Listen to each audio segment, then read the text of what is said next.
Bien-aimés frères et sœurs, shalom.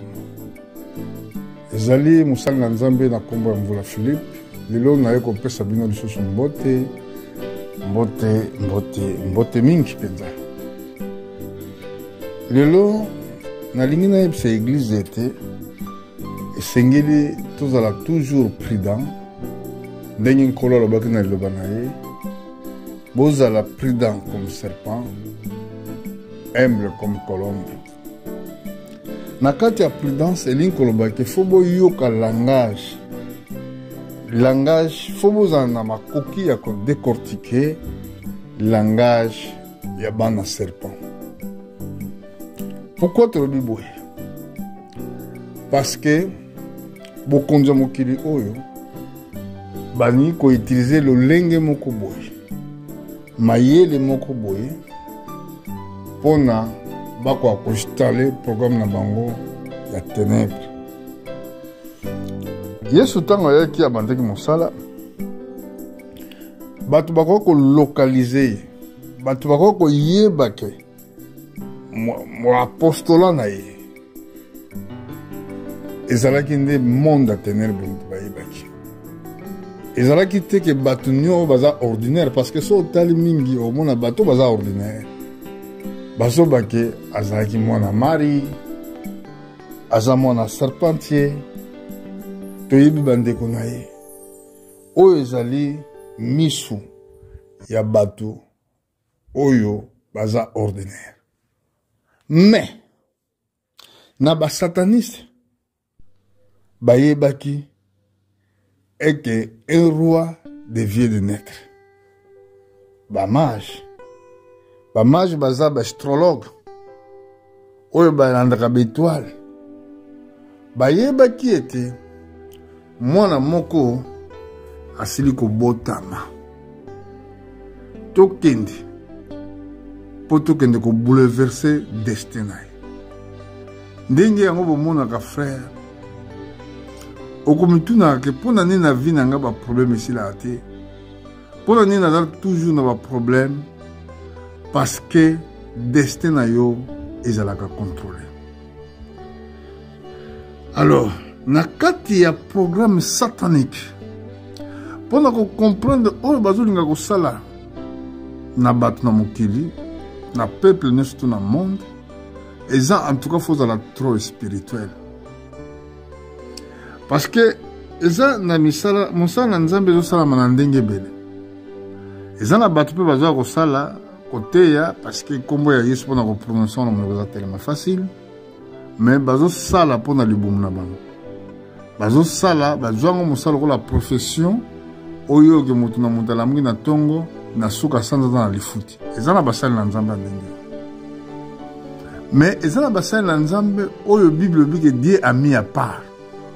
Oyo baza na misu ya komona mabombami oyo monde ya ténèbre ezolinga kosala pona baponami.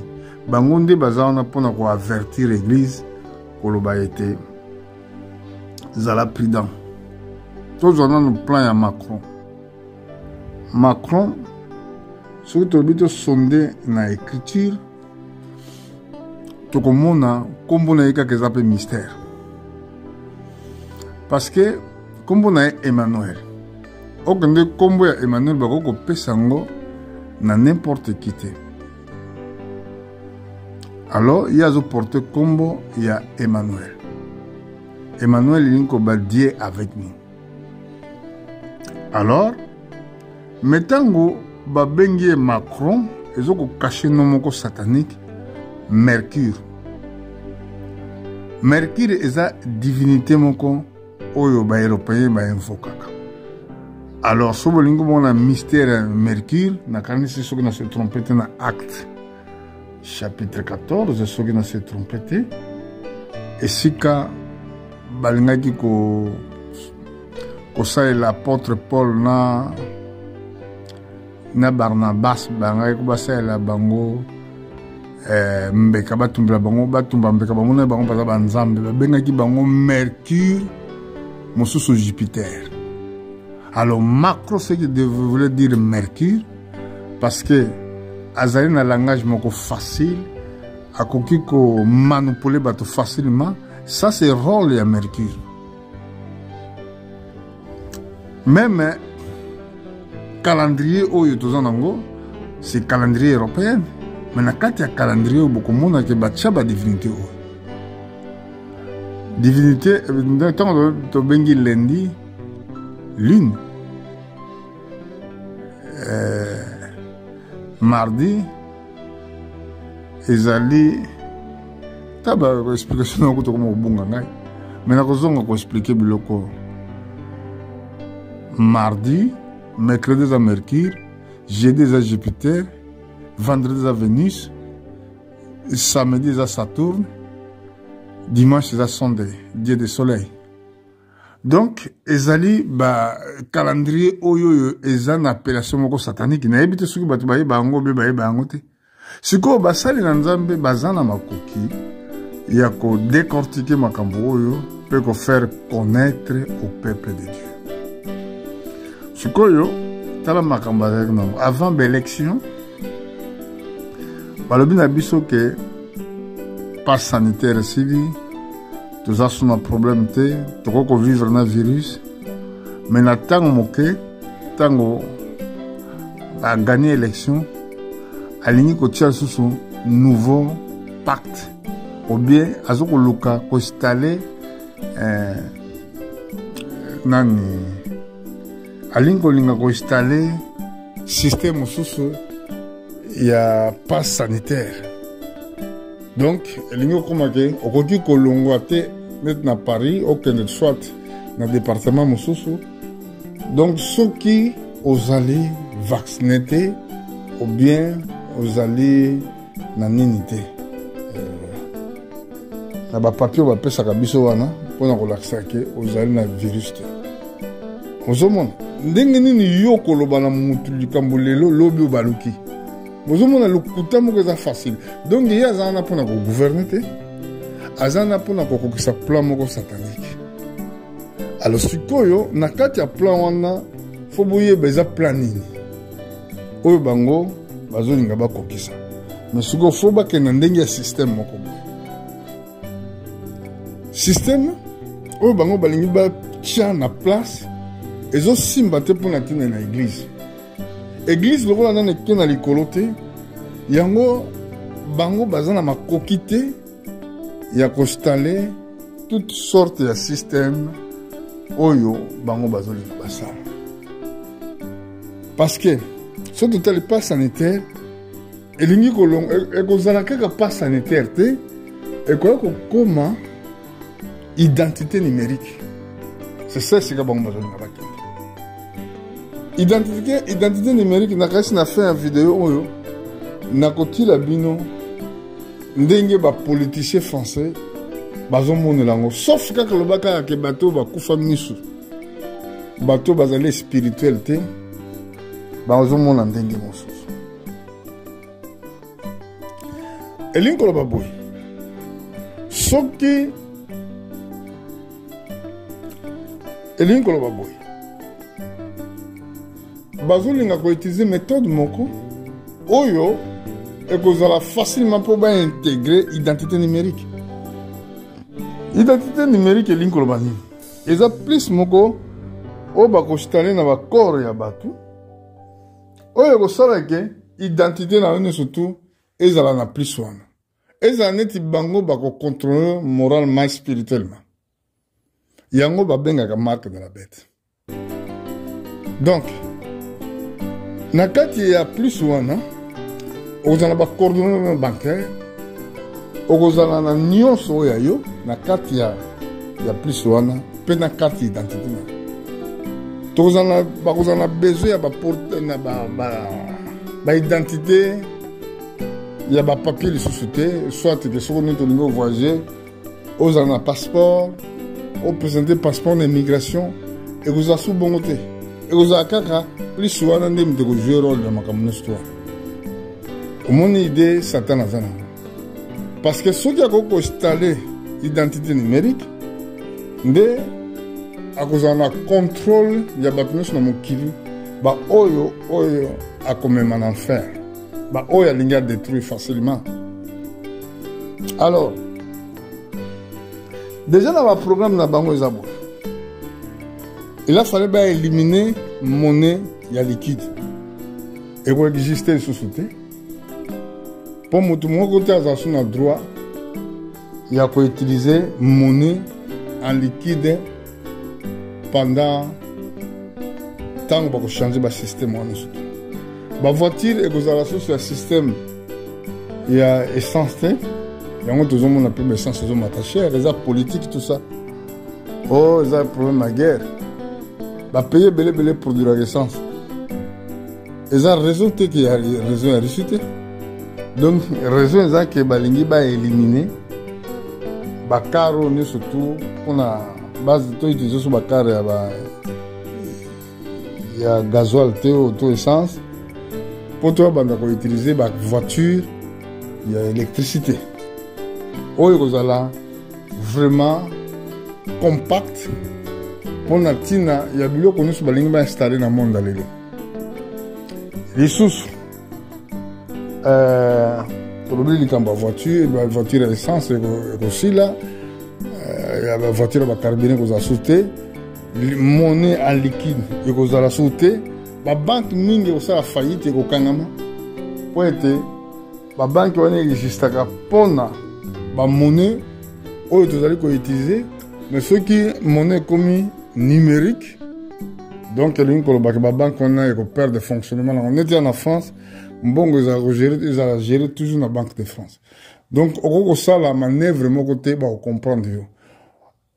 Et comme ça, là, que, bateau, baza, terroriste, on va faire déplacer bon, on va liquide et on marcher sous ce. Voilà où le monde est au Kende, les lots. Mais pendant que vous voyez ces choses, le plan Oyo, Covid, ils ont le cola prétexte pour ne pas qu'on niveau haut. Donc, les bazars ont bazo kokate. Pendant que l'élection est en France,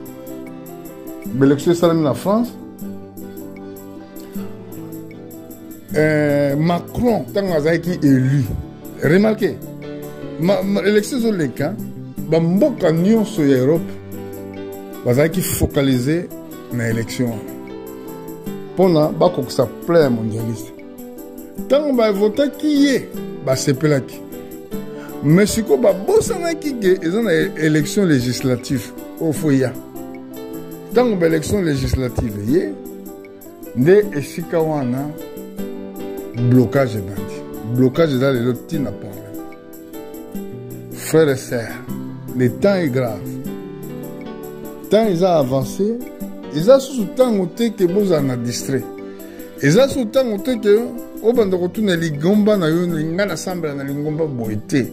Ils ont temps au yoka message pour se préparer. Nzamba bongo na raté na plan na yazo sala. Nzambe a changé raté. Soka pesi yo promesse. Nzamba a changé raté. Na bata lokola oyo. Ezo senga kaka yemoko Yesu abattre l'église na. Na bata lokola oyo. Ezo senga ke Yesu abundela biso. Lokola ndenge komami na Apocalypse na kasi na chapitre 2.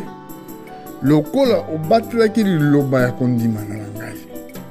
Nga mpe na kobatela yo na ntango ya komekama. Ekoyo na mokili mobimba mpona komeka bato nyonso. Nakopesa bino ndakisa. Ndenge nini tozali sans force. Mais pendant que nous prions, pendant que nous avons la connaissance, notre Dieu, il est capable de nous protéger et de nous garder. Abraham, Nzambe alobi na ye longo awa na mboka na yo kende na mboka nga na kolakisa yo. Mais Abraham tanga komi na mboka wana nzale frapper na pays. Pendant que nzale frapper na pays, Abraham a quitté Égypte sans consulter Nzambe. Mais pendant que azako kende Mungongo yebisiye eke okomekama à travers moi sina. Ayebaki moi sina za kitoko. Abike soki na Égypte ba moni yo ba kolinga ba bomanga. Mais soki comme lobaki ozali moi si nanga tout ça ndeko nanga mais oyebaki bien et que bakoki ko détruire yo bakoko boma yo à cause de moi si na yo pona nini yo tchape vie à moi si na danger pona nini lingo ko nekaka en Égypte mais Abraham à cause ya nzala à cause de la souffrance pe yango oyoyo lolenge satana ko sala na mikolo à cause de la passe à cause de la kozanga à cause de la difficulté au mot qu'il est présenté bato bako accepter facilement bazala marqué Abraham a comme en Égypte tango a komi kaka ndenge kaka za ko kanisa esalamaki pe bon ba égyptien ba ye mwasi na ye alobi ke te azali ndeko na nga aza mobali na nga te bakamati ye bake na ye bazwi bapesi Abraham ebele ya mbongo azwi mbongo na babibwele na recherche me mwasi akei me avandi na ye na mboka ngo mpona nini mpona nzala frère et sœur esengeli tosengaka makasi esengeli tosengaka nzambe abundelaka biso Abraham accepte kozwa mbongo bozwi me mpona ntina ya nzala avanda na mboka wana mpo alia comme mpenza na bato ebele ngai kaka Europe ngai kaka boy me bible elobi yango oyo bakombo na bango ekomama na buku na bomoi te bango bakoadore bete esika nyonso vie ezali partout ya la vie vie na yo koki kodépendre kaka te na pays moko songolo Abraham andimi kotika mwasi akei ye azwi mbongo na bibwele afandi na ye nga nayebi biso nakoka kofanda na butu nango nzambe akosala intervention akoti kofrape ndaka Pharaon alobi ozwi mwasi ya serviteur na ngai nzambe nde mte koloba vérité ozwi mwasi ya un prophète fo ozongisa ye sinon te nakofrape ndako na mobimba asalaki yango apa na ye te asalaki yango mpe pa ya Abimelek donc ce qui voulait dire que nous sommes sauvés par la grâce frère eza te parce que ngai nakoki obi ngai nakokoka ngai nakoka kosupporte tozwaka exemple ya Abraham pendant que nzala efrappeki na pays Satan ayebi yango ke mutu soki batili ye pasi eloko nyonso tu na mokili d'ailleurs soki pasi moko eza kose présente quelque part akosupporte te eza na basi ebele basali kindumba aza ndumba te akomettre acte adultère parce que akutami na pasi azalaki na choix te ndeko na ngai et tant que vous vivez mutu akoki koyede biso akoki koyede yo na nga c'est Jésus-Christ pendant que soki tokoki kocomprendre et kopesa vie na biso na baprière kopesa vie na biso na écoute ya parole de Dieu kopesa vie na biso na koyoka mpe na kobondela me na koignore te oyo na koyoka ene eloko na kozwa na kopondaka basali na nzambe te me fo yeba ke basali na nzambe mingi bazali me mingi te baza spirituel alors mpona lelo tolobi ke soyez prudent makambo oyo fo esalama de 2022 à 2030 parce que soki bolandi ministre intérieur français alobaki yango dans 15 ans mais soki olandi badéclaration mosusu ezoleka na batélévision na baradio ezali dans 8 ans 4 ans alors toza na temps moko église doit connaître tokomi na temps nini est-ce que okoaccepte bamarke yo po vivre ozala na problème te partout kovoyager tranquille ozala na problème moko te ozala jamais inquiété mais au père de vie éternelle ou bien okoyika mpiko na bonzambe et que l'enlèvement soki ekointervenir ozala moto moko épargne eza na bato mosusu bakokufa na bamaladi akolobaki mpo ani akufi avant nzambe aza na ndenge ebele ya koépargne son peuple alors mpona lelo tolobi boye que Dieu vous bénisse. eza mosala nzambe Mvula Philippe, mais messager, je prêche les messages prophétiques. Nazali ko ramener des événements modernes rendus clairs par la prophétie. Pona lelo yo olanda ngai na musika tika nzamba pambola yo kobosana te ko activer close kobosana te pe ko s'abonner kobosana pe te ko partager vidéo parce que tant yo partager vidéo oyo ndeko azaki musika yoki yo po sali o participer na œuvre évangile na œuvre évangéliste. Que Dieu vous bénisse. Merci beaucoup.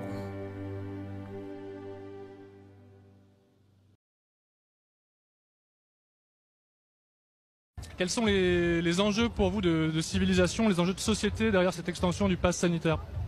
C'est la fusion entre l'identité physique, ce que je suis, et l'identité numérique. Ce qui est en jeu, c'est ça. C'est-à-dire un changement civilisationnel où l'être humain serait suivi, tracé en permanence. C'est ça l'enjeu d'aujourd'hui. C'est pas du tout l'affaire du Covid. C'est un prétexte, le Covid. C'est jouer sur la peur pour fusionner l'identité physique, spirituelle et numérique. Et ça, c'est inacceptable et c'est un combat qui dépasse la France, qui est présent partout. Et dans chaque pays, il faut que les gens qui aspirent à la liberté, à l'égalité, à la fraternité se disent « Je n'accepte pas de franchir ce pas où l'identité numérique remplace l'esprit et le corps. » C'est ça en fait. Et est-ce que vous pensez justement que plusieurs pays du monde regardent ce qui se passe en France actuellement et que ça pourrait avoir une incidence sur ce qui se passera ailleurs? Oui, parce que la France a toujours été une terre de liberté et que moi je ne reconnaîtrais pas mon pays si mon pays était un vulgaire petit État spartiate, malsain, tenu par des oligarques. Et ce sont des oligarques. Et ce qui se passe en France se passe dans le monde où des oligarques veulent tenir le monde. Voilà. Et ça, je veux pas de ça. Voilà. C'est contraire à tout ce que je suis, toute mon éducation, à tout ce que j'aime. Et c'est pas un combat pour la France, c'est pas un combat, c'est un combat pour la liberté qui dépasse. Et écoutez, ça, c'est magnifique. Qu'est-ce que vous pensez des dernières déclarations d'Emmanuel Macron et du gouvernement depuis le 12 juillet par rapport à ce pass sanitaire et aux manifestants? C'est des provocations d'un petit autocrate oligarque. Voilà. Et les petits oligarques, en général, les Français s'en débarrassent. Voilà. Et pour vous, l'issue du mouvement, comment vous voyez les choses se dérouler dans les semaines et les mois qui viennent? Ça va être une guerre de tranchées, mais je pense que le pass est inapplicable et je pense que les Français n'appliquent jamais les règles injustes. Et que donc le pass va être la retraite de Russie du petit oligarque.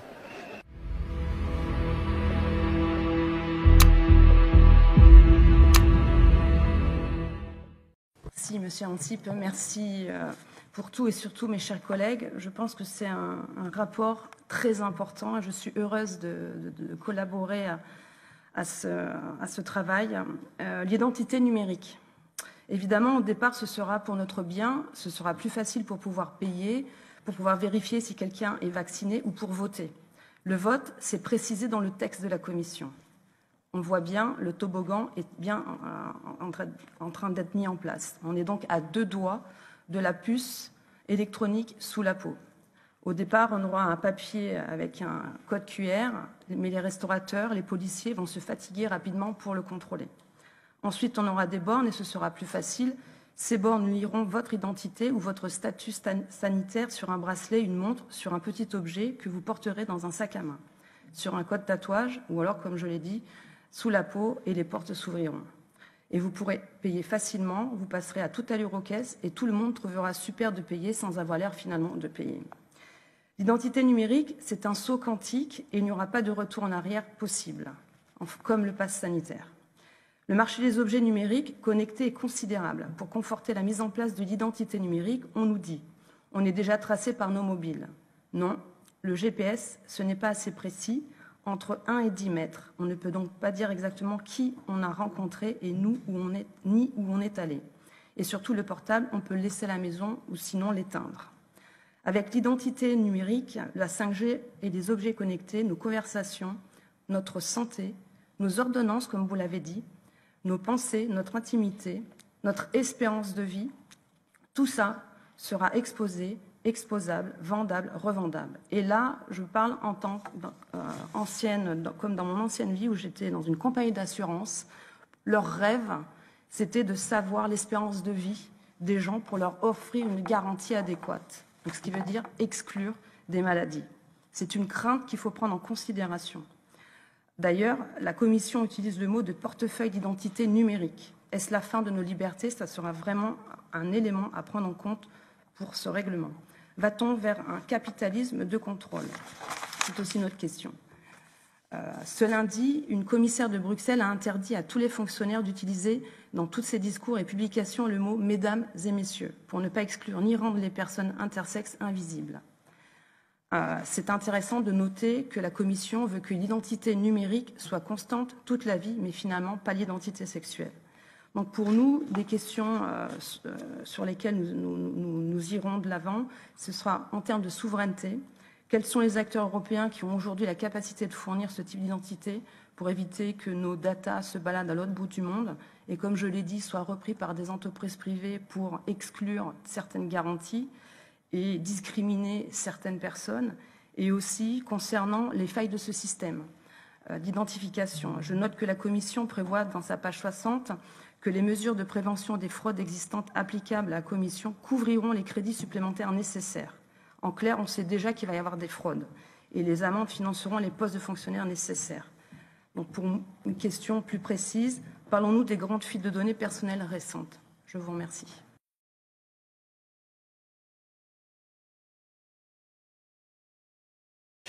C'est l'info éco à présent avec vous, Lynn Rifaille. Bonjour Lynn. Bonjour Pauline. Avec vous Lynn, ce matin, on va parler crypto-monnaie face à la dématérialisation croissante des paiements et la multiplication des monnaies virtuelles.